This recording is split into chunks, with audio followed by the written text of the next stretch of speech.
kepemiluan. Bang Bang siapa ya? Oke. Kamu bego banget gua. Oke.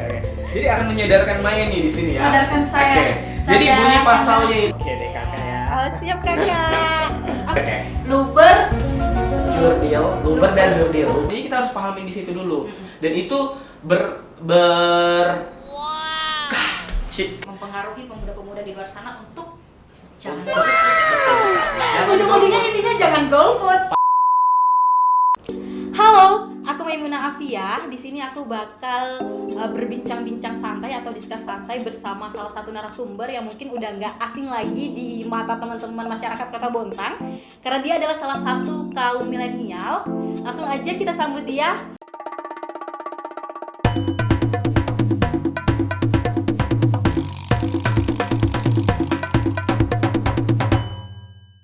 Halo kami. Halo ya. Halo tentunya perkenalkan saya Tahmid atau yang biasa diakrab dengan Ami gitu ya. Ami. Jadi Iya. saya manggilnya Kak Ami atau Bang Ami? Enaknya Maya aja, manggilnya Oke. Kami atau apa? Saya nih? manggilnya kakak aja ya. Oke deh, Iya. kakak ya. Oh, siap kakak.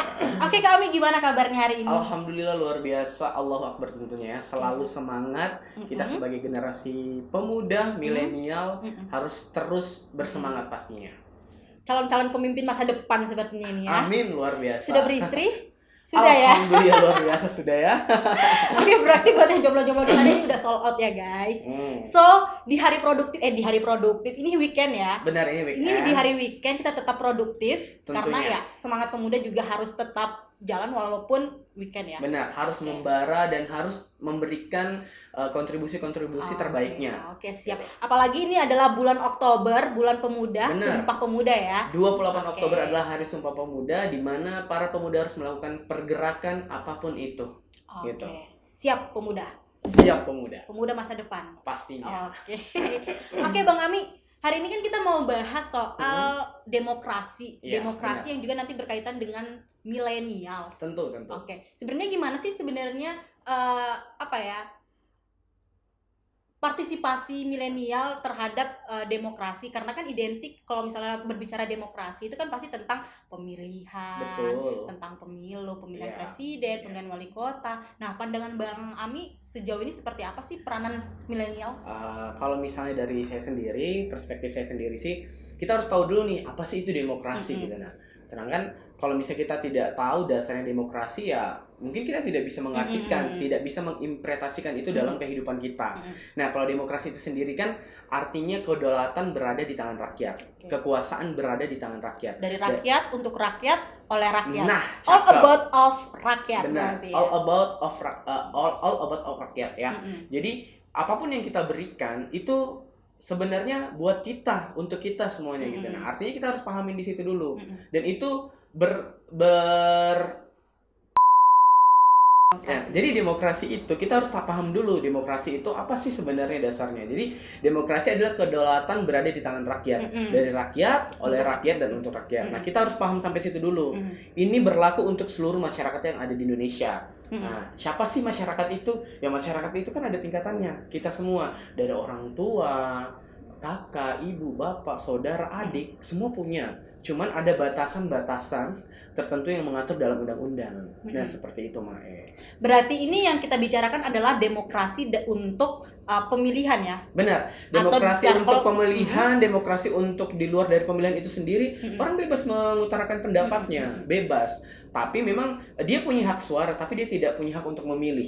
Gitu. Nah, tapi untuk seluruh masyarakat Indonesia, dia punya hak untuk memberikan sebuah pendapat, menyampaikan sebuah hak suara apa sih yang mereka inginkan gitulah, yang nantinya itu akan berdampak baik, berdampak sangat untuk meningkatkan perkembangan dari negara kita sendiri. Seperti Kan Bang Ami ini salah satu jebolan ya, salah satu jebolan sekolah kader pengawas partisipatif, pengawas partisipasi SKPP bahasanya. SKPP, Sekolah Kader Pengawas partisipatif. Partisipasi. Partisipatif. Oh, partisipatif. Sorry guys. Ini anak milenial ini kadang belibet kalau ngomongnya karena Agak kebanyakan main belibet ya. gadget. Kebanyakan di ini Bang disingkat-singkat juga. Jadi sekolah kader pengawas partisipatif. Nah, Kalau salah yang satu disingkat SKPP lah ya. SKPP. Asik Nah, ya. sebagai jebolan SKPP berarti punya beban dong, punya beban moral untuk menyampaikan edukasi soal demokrasi itu demokrasi. sendiri. Nah, Cuma kira-kira sebenarnya beban apa moral sih, itu Kak? bukan hanya untuk kami yang dari jebolan SKPP, tapi para kaum milenial itu juga harus ikut berpartisipasi tentunya. Nah, Bang Ami sebenarnya mungkin bisa dijelaskan dulu apa sih sebenarnya SKPP itu? Mungkin teman-teman yang di luar sana juga masih asing. Saya pribadi juga masih asing dengan SKPP. Dan saya baru pertama kali nih dengar SKPP. Ya. Jadi SKPP itu adalah Sekolah Kader Pengawas Partisipatif. Nah, di mana Sekolah Kader Pengawas Partisipatif ini adalah salah satu program dari kebetulan ini lembaganya adalah Bawaslu, Badan Pengawas Pemilu. Oke, Badan Pengawas Pemilu. Ya, jadi Badan Pengawas Pemilu itu menyelenggarakan kegiatan SKPP. Nah, SKPP itu sendiri punya tingkatan. Tingkatannya apa aja sih tingkatannya? Apa tuh? Yang pertama itu ada SKPP dasar. Nah, SKPP dasar ini diikutin oleh seluruh kaum pemuda baik itu milenial maupun generasi Z yang kita pahamin sampai saat ini bisa ikut serta dengan catatan dia tidak terdaftar sebagai partai politik, dia tidak intinya independen lah ya. Dia independen. Tidak ada background unsur dari manapun dan tidak sebagai orang yang terlibat dalam sebagai penyelenggara pemilu. Nah, dan siapa sih yang bisa ikut? Semua boleh ikut. Ada rentangan usia pastinya dong. Pastinya ada akan rentan usia dari 17 sampai 30 tahun. 17 sampai 30. Berarti saya bisa dong? Bisa dong. Kayak apa tuh caranya kalau nanti bisa ikut nih SKPP dasar berikutnya. Jadi di situ kita akan diajarkan bagaimana sih tentang kepemiluan, bagaimana sih dasar-dasar demokrasi, bagaimana sih mengawasi, kemudian bagaimana sih setelah itu apakah kita akan lepas? Tidak, kita akan tetap bagaimana cara kita apa yang kemarin disampaikan para peserta pemilu itu ya harus kita kawal gitu. Nah, apa yang mereka sampaikan ke kita harus kita mana nih Pak, mana sih yang Bapak atau Ibu kemarin sampaikan, kita mau lihat nih udah berkontribusi belum, udah ada belum yang diberikan untuk kita. Nah itu, di dasar itu akan banyak sekali ilmu yang kita dapatkan tentang hal itu. Nah setelah itu kita akan diseleksi nih Mai. Nah diseleksi dari situ untuk mengikuti tingkat atau jenjang berikutnya. Oh berarti ini ada tingkatan kota, benar, provinsi, benar. Gitu. Dan ada lagi dan nasional. Bang Ami sekarang posisinya di tingkatan mana? Kalau ini kebetulan kemarin saya udah ikut tingkat dasar. Dari tingkat dasar itu kita kurang lebih ada sekitar hampir 100 orang yang ikut. 100 orang masyarakat Kota Bontang? Masyarakat Kota Bontang itu gabung kebetulan di Kutim. Oh Kutim, iya, karena tetanggaan ya. Karena kita tetanggaan. Jadi ya itulah. Jadi Kutim Bontang itu tergabung menjadi satu. Kurang lebih pesertanya 100 orang. Itu hanya disaring perwakilan dari setiap kabupaten kota itu hanya 4 orang saja? 4 orang saja. 4 orangnya termasuk Bang Ami? Nah, alhamdulillah termasuk saya. Keren. Pemuda Kota Bontang, guys. Nah, semua pun bisa ikut berpartisipasi gitu. Nah, mungkin kami hanya mewakili orang yang diutus untuk mewakili gitu. Nah, artinya teman-teman bukan tidak punya kesempatan, masih punya kesempatan gitu loh. Kalaupun misalnya teman-teman tidak punya kesempatan untuk ikut ke jenjang berikutnya, kita pun bisa memberikan edukasi kepada teman-teman apa yang kami dapatkan. Nah, setelah itu mungkin nanti edukasi apa yang didapatkan bisa disampaikan di sini ya, supaya teman-teman yang di luar sana juga ada gambaran sebenarnya seperti apa sih yang harus dilakukan dalam demokrasi pemilihan nanti. Apalagi ini udah mau mendekati tahun-tahun demokrasi, guys. Ya, pemilu serentak di 2024-nya tentunya ya, kawan-kawan. Jadi kalau kita lihat setelah tingkat dasar lolos nih ya, kurang lebih kami ada sekitar 4 orang dari Bontang lolos ke tingkat dasar. Tingkat dasar itu 4 orang itu Bontang semua. Yang dari 4 Kutim? orang Bontang, Kutim juga 4 orang. Beda tapi ya. Maksudnya pelaksanaannya sama. Tapi cuman pemilihannya tetap per berarti kabupaten. 8 orang ya. 8 orang jadi 4 Kutim, 4 Bontang. Nah, kami datang, kemudian kami masuk ke dalam tingkatan menengah. Jadi sekolah kader partisipatif tingkat menengah. Dari dasar kita ke menengah nih. Apa yang dilakukan di tingkat menengah? Jadi kita hanya mereview apa yang kita dapatkan sih, karena sebenarnya materi-materinya kurang lebih sama. Kita hanya mereview, menghatamkan kembali kalau misalnya dalam bahasa kaum milenial atau kaum Gen Z itu make sure. Make Bagaimana sure. kita make sure hal ini, mengingatkan Memastikan kembali ya. merefleksitaskan kembali apa sih. Nah, kemudian kita diajarkan sebagai apa? Diajarkan sebagai narsum. Oke. Bagaimana kita bisa menularkan hal-hal positif yang kita dapatkan ke para pemuda yang ada di seluruh Indonesia, khususnya di Kota Bontang pastinya. Nah, seperti itu. Bisa dibilang dalam artian ini influencer untuk SKPP ya. Benar, Oke. influencer untuk SKPP. Oke. Nah, gitu. Mempengaruhi pemuda-pemuda di luar sana untuk jangan Untuk- golput. Betul sekali. Jangan Ujung-ujungnya golput. intinya jangan golput. Pastinya. Jangan golput dan gunakan hak suara teman-teman itu sebaik mungkin. Harus menjadi pemilih yang cerdas tentunya. Oke. Seperti itu. Bang, sebagai jebolan SKPP tentunya juga berharap ya teman-teman yang di luar sana yang milenial untuk bisa ikut kegiatan yang sudah Abang ikutin itu. Benar. Nah, kira-kira hal apa sih yang hal menarik apa nih? Hal menarik apa yang membuat kita-kita ini yang milenial harus juga terjun Ya. atau berpartisipasi dalam kegiatan Sebenarnya SKPP? kalau kita bilang milenial bukan hanya milenial ya. Kaum Gen Z pun udah ikut Oke. masuk dalam ranah rentan usia yang ditentukan untuk mengikuti hal ini. Jadi mungkin saya sedikit flashback ya, teringat sama salah satu komisioner Bawaslu Provinsi, itu dari Bapak Galeh Akbar Tanjung, itu menyebutkan bahwa SKPP adalah ruang belajar. Oke. Nah, ruang belajar, jadi menuntutlah ilmu sampai kapanpun gitu. Nah, jadi proses belajar itu tidak pernah akan berhenti. Kita Long life selalu education. benar, long Life education, tentu banget. Jadi disampaikan sama beliau mengatakan bahwa himpun bekal banyak di sini.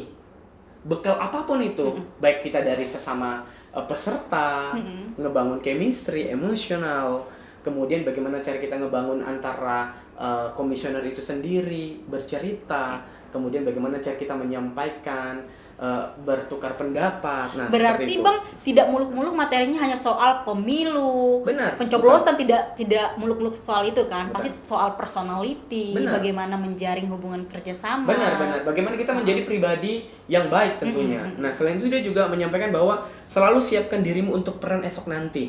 Nah, Karena kita nggak tahu ke depan ini apa ya? apa yang terjadi Apa kita yang nggak bakal terjadi, tahu, gitu. ha. Jadi kita harus selalu mempersiapkan diri, selalu siapkan dirimu untuk peran esok nanti. Karena setiap Kita generasi nggak tahu apa yang terjadi. Kita nggak tahu apa yang terjadi dalam mungkin setelah kita melakukan kegiatan podcast ini, apa yang terjadi kita nggak tahu kan.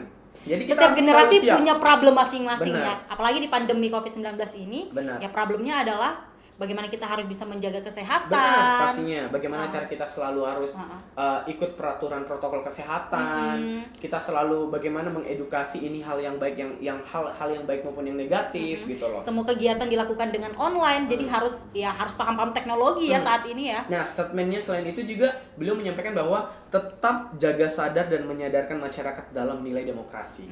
Apa tuh, Artinya, gimana? tetap jaga sadar, kita pun pribadi jangan sampai kita terlena. Setelah mengikuti kegiatan ini, kita tetap harus juga sadar bahwa kita ini adalah salah satu ujung tombak perwakilan dari penjaringan seluruh kaum pemuda, baik dari milenial maupun generasi Z, yang mewakili mereka untuk mendapatkan privilege lebih. Apa privilege itu? Ilmu yang bermanfaat terkait dengan kepemiluan, kita bisa tukar sharing pendapat. Nah, itu sadar itu yang harus kita jaga. Nah, setelah melakukan itu, kita menyadarkan masyarakat. Siapakah masyarakat ini? Apakah hanya kaum milenial? Apakah hanya kaum generasi Z? Bukan. Tapi semuanya ya. Semuanya. Kalau kita lihat hitung ya, sekarang ya, kita ada 4 generasi. Ya. Generasi baby boomer, generasi baby bus atau yang bisa dibilang generasi X. Kemudian kita Millennial. milenial dan generasi Z. Nah, Z. kalau Maya sendiri kan generasi Z ya. Ya, generasi Z anak 97-an guys. Yang penting kita masih dalam satu Ya. ruang anak 90-an Iya, anak lah ya. 90-an ya. Nah, itu. Jadi tetap jaga sadar dan menyadarkan masyarakat. Nah, itu kata-kata yang saya ingat dari salah satu komisioner Bawaslu, yaitu Bapak Galeh Akbar Tanjung. Oke. Nah, itu. Sadar dan menyadarkan. Ini kan dua hal yang sebenarnya berat, mudah diucapkan tapi berat untuk dilakukan, Betul diactionkan. sekali. Cuman kan itu menjadi tanggung jawab dari Benar. seorang Kak Ami selaku jebolan SKPP yang harus memberikan edukasi dan penyadaran terhadap teman-teman yang di luar sana soal demokrasi milenial ini Ya, ya. itu sendiri. Oke. Jadi kalau misalnya kita tanya, tadi kan Mai bilang Kak Ami, Bang Ami. Nah, sedangkan kaum generasi Z aja manggilnya tuh kebalik-balik tuh. Oh. Apa karena mungkin sering main gadget atau apa, kita nggak Terlalu tahu. banyak ya, terlalu banyak hal kata-kata yang masuk, jadi ya Santuy santuy apalah. aja gitu loh, nggak usah terlalu kaku-kaku banget gitu Nah, kan. itu. Oke. Lanjut, mungkin akan sedikit saya sampaikan gitu loh. Apa sih gitu yang kita dapatkan di SKPP. SKPP Oke. baik dari tingkat dasar maupun tingkat menengah Ya. gitu. Mungkin teman-teman yang di luaran sana harus nyimak nih, siapa tahu teman-teman di sana tertarik juga ya Benar. untuk mengikuti SKPP. Oke, Bang Amit tadi kan juga udah bilang, udah nyampaikan sebenarnya di SKPP itu banyak materi yang diberikan. Benar Salah banget, satunya benar adalah sekali. tentang kepemiluan. Kepemiluan. Tentang kepemiluan. Iya, Ribet banget belibet ya, belibet ya. Namanya anak bubuhan Gen Z gitu walai. Kaku banget bahasanya, jadi sukanya yang bahasa-bahasa santai aja. Ya, santuy. Nah, terkait dengan hal itu Bang, kira-kira apa sih yang bisa disampaikan oleh teman-teman yang di sana? Mungkin teman-teman juga masih kurang banyak tahu ya, Ya. soal kepemiluan ini. Ya, kalau kita berbicara sedikit tentang kepemiluan ya, kemarin itu yang paling ditekankan pada saat proses pembelajaran atau proses sekolah nih ya di SKPP tersebut, itu diingatkan bahwa pasal 22E. Nah, saya mau tanya nih, Maya tahu nggak pasal 22E? BTW gue dulu anak 4 pilar ya, tapi sumpah lupa sudah sekarang semua pasal-pasal. Nah, Pasal 22E ayat tentang 1 undang-undang. ntar tak ingat, Undang-undang 45 tentang kepemiluan ya. tentang kepemiluan tentunya. Soal lu berjurdil bukan sih? Nah, benar-benar. Jadi Lu itu Maya tuh pernah ingat. Jadi hal itu tuh jangan sampai kita lupa dengan hal Ah, ah. itu. Jadi pasal 22E ayat 1 Undang-Undang 1945 yang menyatakan bahwa pemilihan umum dilaksanakan secara Luber dan jurdil. Luber dan Jurdil. jurdil. Artinya saya ingat Oke, dulu. oke. Luber Jurdil, luber dan jurdil. Luber itu L. luber langsung, Oke. luber umum, Umum, luber langsung umum, jujur, Salah dong urutannya. lo luber jurdil. Jadi- ya lupa ya. Oke, Aku jadi- bego banget gua. Oke. Jadi artinya kita perlu sekolah Oke, lagi kan? Perlu betul. untuk menyadarkan Betul. kembali nih. Jadi mungkin saya akan menyadarkan Mai nih di sini ya. Sadarkan saya. Oke. Jadi bunyi Sadarkan. pasalnya itu adalah luber dan Luber. jurdil. Itu udah benar. Ah. Mungkin orang udah paham dengan singkatannya tapi tidak tahu menjabarkan apa sih dari singkatan tersebut. Jadi luber itu langsung, umum, bebas, rahasia, rahasia, jujur dan adil. jujur dan Nah, adil. tentunya itu. Kenapa harus dilakukan seperti itu ya? Karena memang kita harus menerapkan kaidah-kaidah tersebut gitu nah, supaya terwujudnya pemilih yang berdemokrasi yang menjunjung tinggi hal luber maupun jurdil itu sendiri. Nah, seperti itu Mai. Mungkin Bang bisa dijelaskan secara umum aja, singkat aja terkait dengan arti dari langsung, umum, bebas, rahasia, jujur dan adil itu Nah, seperti apa? Jadi kalau langsung itu pemilihan dilakukan secara langsung nih. Jadi tidak ada penundaan-penundaan dari pemilihan itu sendiri. Kemudian umum artinya semua bisa ikut berpartisipasi dengan catatan Sesuai dengan syarat dan syarat ketentuan. dan ketentuan yang Oke, udah tujuh. ditetapkan. Yang penting udah punya KTP ya. KTP atau KTP elektronik. Nah, itulah yang menjadi salah satu ya, sebelum kita lanjut ke berikutnya, itu menjadi salah satu effort dari kaum pemuda nih. Mungkin kan kebanyakan kaum generasi Z atau milenial nih malas buat KTP gitu loh. Oke. Padahal itu adalah menjadi salah satu syarat gitu nah untuk melakukan menggunakan hak suara kalian, hak suara teman-teman. Jadi kita adalah salah satu kaum penggerak untuk menyadarkan bahwa teman-teman ayo dong buat KTP gitu loh. KTP Kan sekarang elektronik. sulit ya kalau misalnya udah, maksudnya sulit kalau nggak ada KTP. Benar. Apa-apa. Artinya kita butuh identitas gitu nah. Yes. Tidak hanya sekedar diucapkan secara lisan bahwa nama saya Tahmin. Enggak. Apa buktinya? Harus ada bukti fisik ya sekarang ya. Benar sekali. Nah, selain itu bebas. Artinya bebas, tidak ada paksaan. Teman-teman bebas bukan tidak ada paksaan, saya tidak memilih atau memilih, Golput tetap dong. memilih. Namun teman-teman bebas menggunakan hak suaranya mau memilih siapa saja. Tanpa ada intervensi ya, Ya. dari pihak manapun. Bagaimana cara memilih itu? Teman-teman harus memilah. Memilah, benar yang dikatakan bibit bobot bebetnya. Artinya teman-teman harus melihat siapa sih yang saya pilih gitu loh. Kemudian saya lihat penyampaiannya, Visi misinya. visi misinya ke depannya. Apakah ini akan berdampak baik buat kita, buat kota kita, buat kaum milenial, buat masyarakat yang seluruhnya yang ada di Indonesia. Nah, seperti itu sih. Mae. Nah, itu yang dikatakan dari bebas. Nah, rahasia artinya pada saat pemilihan nantinya kita itu memilih di dalam sebuah bilik yang dimana orang pun tidak tahu, baik dari penyelenggara. Jadi yang tahu mungkin hanya kita dan Tuhan. Kita dan Tuhan. Itu. Jadi itu yang dikatakan rahasia. Nah, seperti itu. Nah, selain itu jujur dan adil. Artinya jujur di sini adalah bagaimana caranya kita menggunakan hak suara kita, ya satu orang menggunakan satu hak suara. Nah, mungkin kan pernah beredar informasi bahwa satu orang itu menggunakan 2 hak suaranya. Contoh misalnya kan kita sering mendengar ada pemilih siluman lah apalah. Artinya mungkin saya udah punya KTP di sini nih, tiba-tiba saya dibuatkan KTP lain baru ya. Di tempat pemilihan yang lain, pemungutan suara yang lain TPS gitu ya. Lainnya. TPS lain. Nah, itu artinya teman-teman tidak jujur dengan diri teman-teman sendiri. Okay. Nah, itu jangan ditiru ya guys. Kita harus jangan jujur. ditiru. Oke? Jadi dan konsep adil di sini. Artinya adil. Kenapa adil di sini? Semua menyamarata. Jadi mau kamu tingkatan atas, tingkatan bawah. Jadi mungkin kita ada bilang kaum elit lah, inilah bubuhan apalah, bubuhan itu bukan bubuhanku lah. Ini mereka bubuhan pemotoran, bubuhan enggak ada di sini, semua adil. Bubuhan Tuhan, bubuhan inilah ya. Bukan bubuhan inilah ya.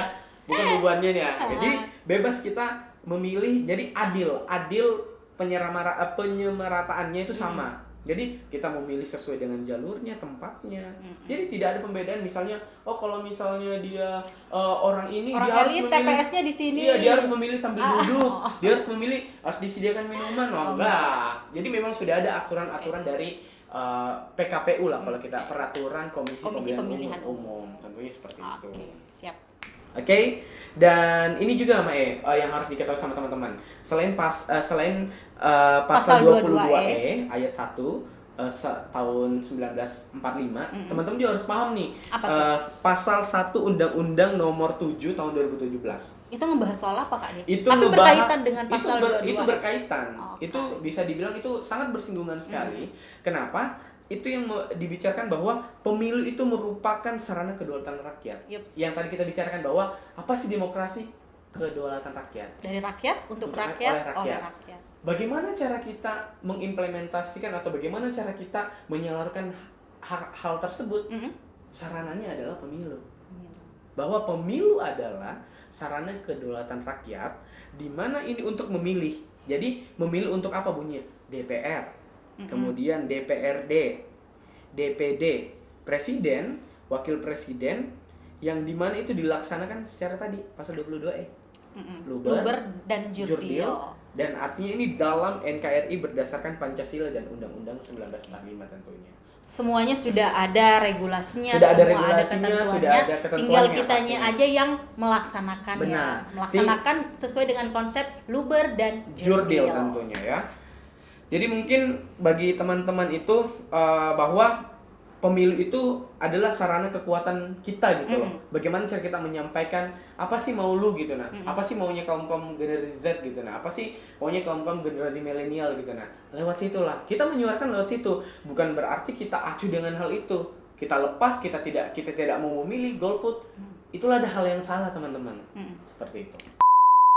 Kami dari tadi kan kita ngobrolin soal milenial dan generasi Z. Iya. Nah, sebenarnya peranannya generasi milenial dan Z dalam pemilihan itu seperti apa sih? Terus persentase kontribusinya tuh seperti apa? Nah, kalau misalnya kita lihat ya, ini kan lagi bulannya pemuda ya. Kenapa sih pemuda itu punya bulan sendiri? Kenapa sih harus ditetapkan Hari Sumpah Pemuda? Karena pemuda itu adalah penggerak terbesar di Indonesia pada masa itu. Apakah hanya pada masa itu? Oh tidak. Masa saat ini pun pemuda adalah terbesar. Teringat katanya Teringat katanya Bung Karno, berikan aku satu pemuda, maka akan keguncangkan dunia. Saking pemuda itu memiliki effortnya sangat besar. Peran penting banget ya dalam perubahan demokrasi itu sendiri. Nah, jadi kalau misalnya kita lihat ya berdasarkan dari data sensus penduduk 2020, ini saya coba lansir di katadata.id, itu teman-teman bisa cek. Itu kalau kita lihat ya jumlah kaum milenial. Kenapa tadi kita selalu ngebicara tentang milenial dan Generasi Z. Jadi kaum milenial dan generasi Z itu adalah 50% penduduk yang ada di Indonesia, itulah jumlahnya. 50%, setengah dari jumlah penduduk yang ada di Indonesia. Nah, itu dia. Jadi artinya setengah itu pasti bisa dikatakan bisa mempengaruhi semuanya. Oke. Gitu. Artinya dari bagaimana cara kita? Kita harus menguasai 50% ini dulu. Waduh. Gitu loh. Berat sih nih. Kita, dari kitanya dulu gitu loh. Tapi kalau kita tidak bisa sadar, bahkan menyadarkan, nah itu yang salah. Gitu. Jadi perlunya diadakan hal-hal seperti ini. Salah satunya salah satu kegiatan diadakan oleh Bawaslu. SKPP itu tadi SKPP itu adalah salah satu bentuk menyadarkan bagaimana para kaum pemuda itu menjaga sadarnya dan bantu menyadarkan orang-orang tentang pentingnya berdemokrasi. Nah, seperti itu.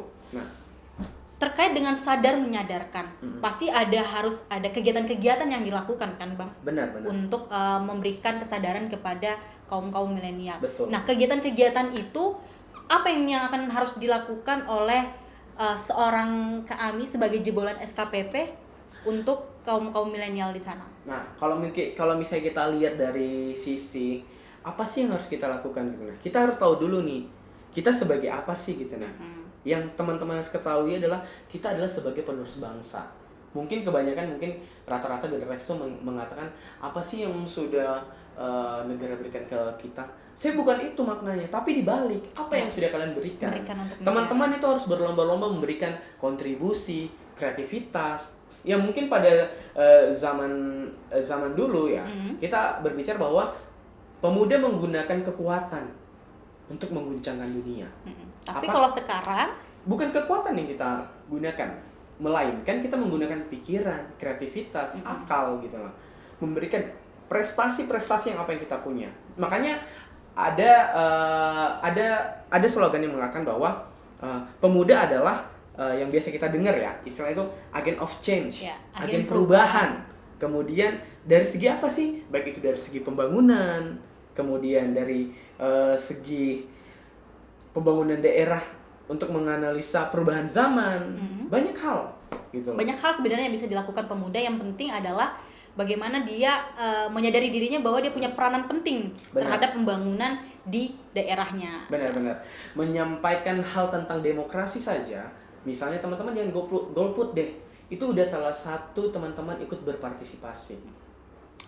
Dan mungkin juga menyarankan teman silakan dong nonton video podcast kami. Itu salah satu karena kita mengajak gitu lah, salah satu mungkin kontribusi yang ingin apa sih Bang Kak Ami yang lakukan, salah satu ya ini yang kita lakukan, menyampaikan, gitu mengedukasi apalagi kaum milenial atau kaum pemuda gitu lah ya. Generasi Z itu kan kalau kita lihat bagaimana cara mereka mengedukasi, banyak hal. Sosial media, YouTube, Facebook, Twitter.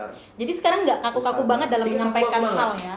Ketemu di jalan pun bisa, halo apa kabar, gimana nih, ini apa nih, gimana, kalian harus milih dong, ini paham nggak tentang demokrasi, bahwa demokrasi itu kekuasaan berada di tangan rakyat loh, kita loh yang berkuasa, dari kita untuk kita. Gitu. Nah, itu yang harus dipahamkan. Jadi ajakannya itu tidak seperti menggurui ya, tapi lebih kepada diskus santai. Benar.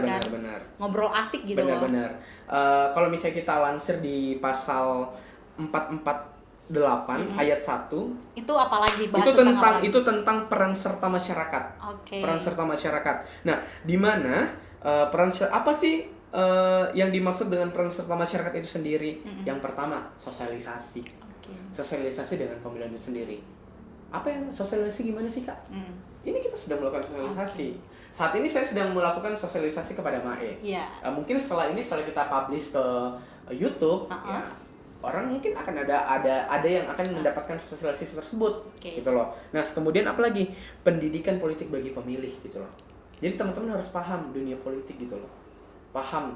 Kenapa harus paham dunia politik? Teman-teman harus tahu narasi yang disampaikan peserta pemilu peserta pemilu dalam hal ini mereka yang mencalonkan ingin mewakili kita atau yang biasa kita Dewan Perwakilan Rakyat ya, mereka harus membawa suara kita gitu loh. Itu harus kita cerdas memilih apa yang dia sampaikan, visi misinya.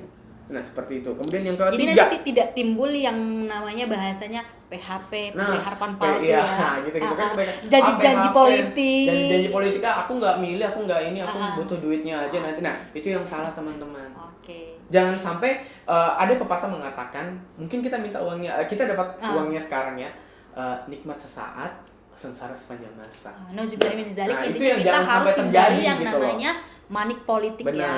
Nah, kemudian yang ketiga, survei atau jajak pendapat tentang pemilu. Itu gimana? Jajak atau survei artinya kita harus paham nih dari proses pemilihan, kaidah-kaidahnya. Kan kita lihat nih apa yang mereka lakukan, prosesnya itu harus kita awasi. Kita bagian dari pengawas gitu loh. Walaupun kita tidak terdaftar regulasi secara lembaga, tapi kita berhak karena kita mempunyai hak suara. Oke. Gitu. Kemudian yang keempat, ya, penghitungan cepat dan hasil pemilu. Kenapa? Kita harus paham nih. Karena biasa pada saat pemilihan itu kan ada penghitungan cepat yang dimana itu akan berusaha untuk membrainstorming pikiran teman-teman bahwa oh ini yang naik, ini yang bukan, ini yang naik. Nah itu Berarti menanamkan mindset duluan ya sebelum keputusan keputusan resminya. yang resmi keluar. Nah, seperti itu. Jadi banyak indikator-indikator yang memang harus kita ketahui sebelum kita melakukan pemilihan ya. Nah, benar. Itu tentang partisipasi masyarakat di pasal 448 ayat 1 tentang kepemilu. Dan kami bertanggung jawab untuk menyampaikan itu semua kepada masyarakat milenial, khususnya di Kota Bontang tentunya ya. Benar. Karena mewakili Kota Bontang dan punya peranan juga di Kota Bontang. Oke, kami tadi juga nyebutin kan masyarakat itu punya peranan untuk mengawasi pemilihan. Partisipasi tentunya ya. Walaupun kita tidak terdaftar dalam lembaga yang resmi. Nah, kira-kira pengawasan yang seperti apa sih yang harus dilakukan? Apakah pengawasan pada saat pemilu atau pra pemilu juga dilakukan pengawasan? Jadi dua-duanya itu penting. Tapi yang terpenting adalah peran masyarakat dalam pengawasan pemilu itu yang pertama nih. Apa tuh? Mencegah pelanggaran.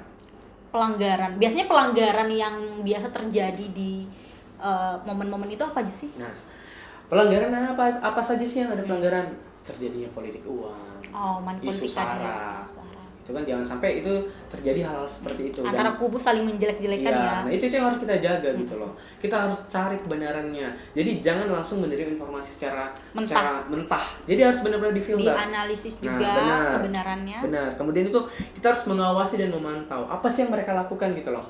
Para si peserta ini gitu nah. Apakah yang mereka lakukan sudah benar sesuai dengan aturan yang dikeluarkan oleh lembaga tersebut? Nah, seperti itu. Kemudian yang ketiga, memberi informasi awal. Memberi informasi awal gitu loh. Jadi, informasi yang disampaikan itu benar-benar informasi yang akurat. Bukan informasi yang sudah dilakukan modifikasi redaksi. Nah, seperti itu. Jadi memang benar berubah-ubah gitu ya. Ya, benar. Kemudian yang terakhir, ketika kita melihat hal tersebut, ya kita laporkan gitu loh. Ini kita laporkan kemana? Nah, sebagai masyarakat pasti masyarakat awam nih tentunya ya pasti nggak tahu ini harus dilaporkan kemana, ke polisi kah, ke KPU kah, ke Bawaslu kah, atau bagaimana? Nah, yang harus teman-teman ketahui adalah kemana kita laporkan ketika terjadi proses pelanggaran pemilu itu sendiri. Di Indonesia udah dibentuk namanya Bawaslu, Badan Pengawas Pemilu. Ke situlah teman-teman sampaikan. Nah, dengan catatan teman-teman ketika menyampaikan teman-teman harus paham. Teman-teman harus ada saksi dan bukti gitu kan. Tidak hanya sekedar melaporkan, tapi teman-teman juga harus cerdas dalam melaporkan hal tersebut. Nanti di sana akan dijelaskan bagaimana sih kaidah-kaidahnya, prosesnya seperti apa, kemudian pelapornya seperti apa. Nanti ketika nanti itu akan dilakukan registrasi, kemudian dilakukan survei. Apakah ini memang benar terjadi? Kemudian nantilah yang dipanggil. Jadi mungkin kita sebagai ini ya pemohon. Nah, kemudian yang dilapor adalah termohon gitu nah. Nah, itu yang akan dilakukan di Bawaslu. Berarti tidak muluk-muluk misalnya ketika kita ngelihat ada pelanggaran terus kita lapor terus diterima, enggak ya? Berarti ada proses di dalamnya untuk memutuskan apakah kejadian itu benar-benar melanggar atau tidak gitu. Berarti kita harus punya bukti-bukti yang kuat juga ya? Iya, bukti-bukti yang konkret tentunya gitu loh. Jadi tidak mengada-ngada. Dan jangan sampai mungkin hanya sekedar bukti foto, kita nggak tahu. Bukti gambar itu tidak bergerak, kita nggak tahu apa yang dibicarakan gitu nah. Tapi mungkin dari body language kan bisa kelihatan. Tapi itu akan tetap dikaji lagi. Gitu. Berarti panjang prosesnya ini. Benar-benar panjang, tapi teman-teman mengawasi, melihat dan melaporkan itu sudah salah satu bentuk partisipasi dari teman-teman. Seperti Oke Bang, tadi kita ngebahas dan menyinggung sedikit soal Bawaslu. Benar. Nah, Bawaslu ini menyelenggarakan kegiatan SKPP. Tentunya goalsnya adalah SKPP ini dijadikan sebagai jembatan informasi untuk pihak Bawaslu. Benar. Nah, kurang lebih seperti itulah. Kira-kira apa sih sebenarnya tugasnya Bawaslu dengan SKPP ini? Jadi sebenarnya gini, Bawaslu itu punya tugas tersendiri gitu loh. Kita jebolan SKPP adalah bagaimana cara teman-teman untuk mengimplementasikan itu ke masyarakat. Gitu, nah, ada 3 hal yang perlu diketahui gitu. Nah, yang pertama itu adalah pengawasan. Pengawasan. Apa yang dilakukan pada saat pengawasan? Artinya mengawasi setiap tahapan pemilu itu sendiri. Apa yang diawasi? Peserta, penyelenggara, dan masyarakatnya. Kita pun harus diawasi. Jangan sampai kita menjadi orang yang tidak menyadarkan, tapi mensesatkan gitu. Nah, itu. Jangan sampai ya. Jangan sampai. Pemuda tersesat. Nah, Salah itu. satu YouTube dong. Nah, itu yang pertama, pengawasan. Pengawasan. Yang kedua itu ada namanya pencegahan. Pencegahan. Bagaimana supaya pencegahan itu tidak terjadi? Sosialisasi. Oke. Sosialisasi ke siapa? Ke peserta pemilu dan masyarakat. Siapa yang berhak melakukan sosialisasi? Semua bisa melakukan sosialisasi. Dengan catatan apa? Sosialisasi itu, ini kita sedang melakukan sosialisasi nih. Saya menyampaikan, kita menyampaikan. Tapi yang benar-benar sosialisasi itu sesuai dengan aturan atau kaidah-kaidahnya, tidak menyesatkan yang tadi. Iya. Nah, seperti itu. Dan yang terakhir, ada 3 poin. Yang pertama pengawasan, kedua itu ada pencegahan, dan ketiga penindakan. Nah, penindakan ini dilakukan ketika adanya hal-hal yang terjadi atau hal-hal apa yang terjadi, yaitu penanganan pelanggaran, adanya temuan atau laporan. Laporan itu adalah kita sebagai masyarakat, baik dari kaum apapun, kaum milenial, generasi Z, semua bisa melakukan pelaporan. Sedangkan temuan itu biasa teman-teman atau lembaga Bawaslu itu sendiri yang melakukan penemuan itu.